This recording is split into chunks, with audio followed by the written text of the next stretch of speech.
गुरूर में इंसान को इंसान नहीं दिखता। जैसे छत पर चढ़ जाओ तो अपना मकान नहीं दिखता। A very good evening everybody. मैं डिवाइन पावर शोभा आप सभी का बहुत ही स्वागत करती हूँ अपने आज के वीडियो में। कैसे हैं आप लोग? आई होप बहुत ही अच्छे होंगे, लाइफ में बहुत ही मस्त होंगे, अपने आप से खूब सारा प्यार कर रहे होंगे and obviously law of attraction को भी फॉलो कर रहे होंगे। आगे बढ़ने से पहले आप सभी को मैं अवगत करवा दूं अपने आने वाले न्यू कोर्स के बारे में। 2 अप्रैल से मैं लेकर आ रही हूं 21 डेज माइंड रीप्रोग्रामिंग सेशन। जी हाँ, वही सेशन जिसके आए दिन काफ़ी सारे सक्सेस स्टोरीज आप मेरे चैनल पर देख ही रहे होंगे, पढ़ भी रहे होंगे और सुन भी रहे होंगे। तो अगर आप भी चाहते हैं अपने ड्रीम्स को मैनिफेस्ट करना तो आप मेरी इन वंडरफुल अमेजिंग क्लासेस का पार्ट बन सकते हैं। डिस्क्रिप्शन में मैंने पूरे डिटेल्स को मेंशन कर दिया है और आप सभी का बहुत ही शुक्रिया शुक्रिया शुक्रिया शुक्रिया शुक्रिया मेरे वीडियोस को देखने के लिए, पसंद करने के लिए और अपने ब्यूटीफुल कमेंट्स से उन वीडियोस पर 4 चांद लगाने के लिए। जब जब मैं आपके कमेंट्स को पढ़ती हूँ ना तो वो मुझे प्रेरणा देते हैं और उन्हीं प्रेरणा से प्रेरित होकर फिर से मैं एक और नए वीडियो नए टॉपिक के साथ आप सभी के सामने आ जाती हूँ। तो आप सभी का बहुत ही शुक्रिया मुझे सपोर्ट करने के लिए। तो चलिए बढ़ते हैं। आज मैं किस चीज़ पर चर्चा करने वाली हूँ, क्या आपके साथ डिस्कस करने वाली हूँ, वो सब कुछ आपको समझ में आएगा जब ये प्यारी सी स्टोरी, प्रेरणादायक स्टोरी आप सुनेंगे। तो ये कहानी है एक बहुत ही अमीर इंसान की। आज ये अमीर इंसान अपनी आलीशान गाड़ी में बैठकर निकला था बाहर। तो जब वो कुछ दूर जाता है तो उसको रोड साइड में एक भिखारी भीख मांगते हुए दिखता है, जो कि एकदम हटा खटा था, अच्छा था, दिखने में एकदम तंदुरुस्त था।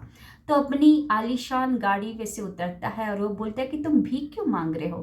तुम तो एकदम हट्टे खट्टे हो, एकदम नौजवान हो, एकदम तंदुरुस्त हो, तुमको क्या ज़रूरत भीख मांगने की? तो वो बोलता है कि क्या करे, कोई काम पे रखता ही नहीं है, मेरे पास कोई काम ही नहीं है, तो पैसे तो चाहिए पेट भरने के लिए, तो भीख ही मांग ले रहा हूँ। तो उसने बोला कि अगर तुमको कुछ काम दिया जाए तो क्या तुम करोगे? तो वो बोलता है कि मुझे कौन काम देगा? तो अमीर इंसान बोलता है कि मैं तुम्हें एक काम देना चाहता हूँ, क्या तुम करोगे? तो वो बोलता है हंसते हुए, बताइए क्या करना होगा? तो क्या तुम मेरे बिजनेस पार्टनर बनोगे? अमीर इंसान बोलता है। तो वो बोलता है बिजनेस पार्टनर, क्या करना होगा उसके लिए?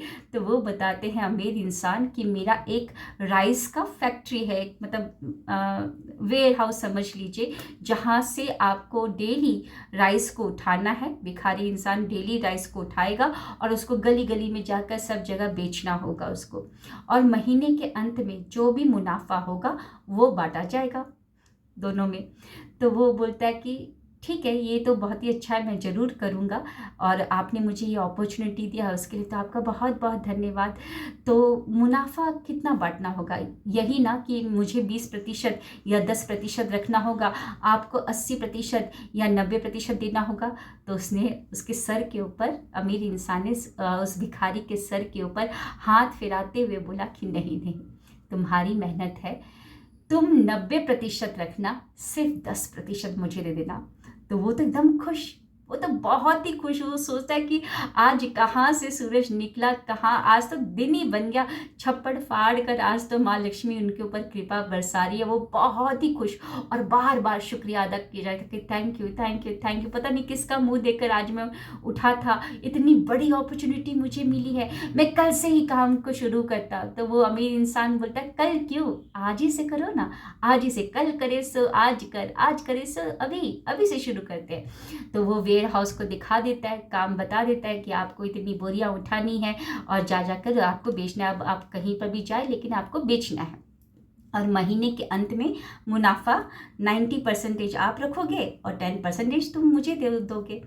अब वो भिखारी शुरू हो गया, बहुत खुशी खुशी काम करना शुरू हो गया, डेली बोरियों को उठाता था, मेहनत कर करके उसको बेचता था और डेली मेहनत करने लगा, डेली मेहनत। अब धीरे धीरे महीना ख़त्म होने वाला है, यानी कि वो डेट नज़दीक आ रही है जब मुनाफा का हिस्सा देना पड़ेगा उसको, है ना, अमीर इंसान को देना पड़ेगा। वो डेट नज़दीक आ रही है, क्योंकि बातचीत क्या हुआ था, महीने के अंत में मुनाफा का मतलब कि 10% तुम मुझे दोगे और 90% तुम रखोगे, क्योंकि तुम्हारी मेहनत है। अब वो डेट नज़दीक आ रहा है, अब इसके अंदर घुस गई नेगेटिविटी, यानी कि एक क्या बोलते हैं, चोर घुस गया है, यानी कि धोखाधड़ी वो घुस गया है। अब ये सोच रहा है जैसे जैसे दिन नज़दीक आ रहा है कि मैं मेहनत कर रहा हूँ, उसने किया ही क्या, उसने तो सिर्फ मुझे एक मौका दिया है। क्या करता है वो, मैं खुद जाकर बोरियां उठाता हूँ, सब जगह दिन रात बेचते रहता हूँ, खून पसीना एक करके मैं इतनी मेहनत करता हूँ, मैं उसको 10% भी क्यों दूँ, 10% भी नहीं दूंगा। अब इसके दिमाग में फितूरी बातें चलने लगती है। अब वो डिसाइड करता है कि मैं 10% भी क्यों दूँ, 100 का 100 मैं रखूँगा। उसने किया ही क्या है, सिर्फ एक अपॉर्चुनिटी तो दिया है मुझे। अब वो डेट नज़दीक आ गई है, आज अमीर इंसान उसके पास पहुंचा और उसने बोला लाओ 10% दे दो, मुस्कुराते हुए बोला। तो वो बोला घाटा बहुत हुआ है इस बार मुनाफा नहीं हुआ, ऐसा करते अगले महीने कर लेते। तो वो अमीर इंसान आईब्रो को रेज करते हुए बोलता है कि कुछ तो गड़बड़ है, ऐसा नहीं है, मैंने देखी है कि तुम डेली बोरियों को उठाते थे और फिर बेचा करते थे, क्यों नहीं देना चाहते हो। तो एकदम से वो गुस्से में आकर हक बकल आकर बोलता है कि तुमने किया ही क्या है, तुम तो बस एक मौका दिए हो, मेहनत तो मेरी है, मैं तुम्हें वो भी 10% क्यों दूँ, मैं दिन रात मेहनत करता हूँ, बोरियां उठाता हूँ, मैं बेचता हूँ, तुम्हारा तो सिर्फ तुमने तो बस मुझे मौका दिया है। और वो अमीर इंसान बस हंसता है, मुस्कुराता है। अब आते हैं मेन मुद्दे में। पता है वो अमीर इंसान कौन है, परम पिता परमेश्वर। जी हाँ, इस ब्रह्मांड के रचयिता परम पिता परमेश्वर, जिन्होंने हमें इस जीवन में भेजा, सब कुछ अरेंजमेंट करके, सारा कुछ, पांचों महाभूत हमारे लिए काम करे, सब कुछ, धरती, पानी, पेड़ पौधे, सब कुछ देकर भेजा, ये शरीर, सब कुछ। और हम उनको 10% भी नहीं दे रहे हैं। 10% देने की जब बात आती है ना, अपने जीवन का 10%, तो हम क्या बोलते, तुमने क्या ही किया है, बस ये धरती पर भेजा है और क्या किया है, बस एक मौका ही दिया है आपने। तो वो परमात्मा भी ना इसी तरीके से हंस कर सोचता होगा कि किसको मैंने धरती पर भेज दिया।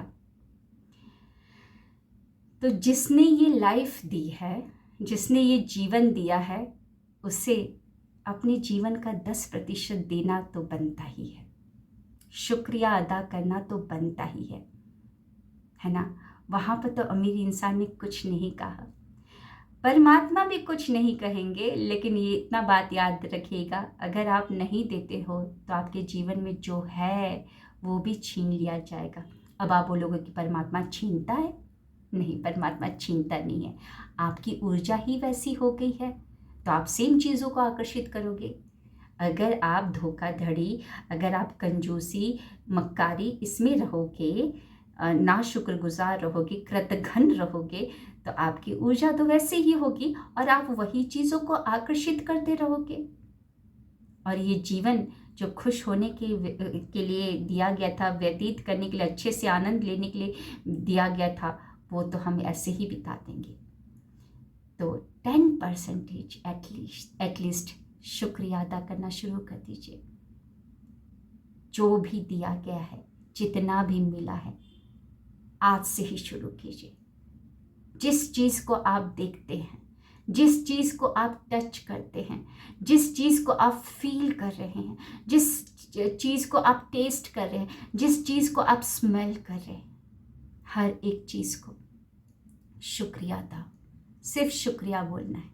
देखिएगा ज़िंदगी संवर जाएगी। उस भिखारी की तरह हमको बनना नहीं है ना, दोषारोपण करने वाला इंसान नहीं बनना, हमें तो बनना है शुक्रगुजार करने वाला इंसान।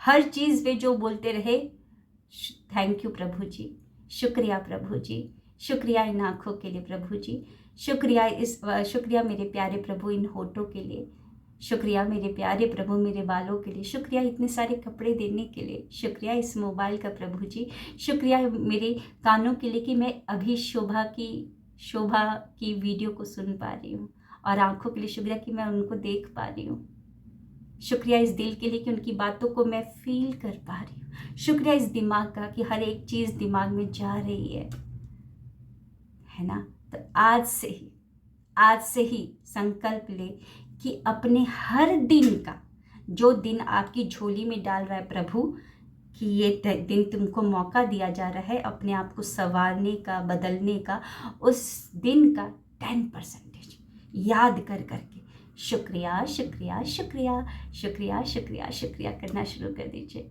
है ना। मिलते हैं ऐसे ही नेक्स्ट वीडियो में। कैसी लगी आज की वीडियो और ये कहानी बिल्कुल बताइएगा।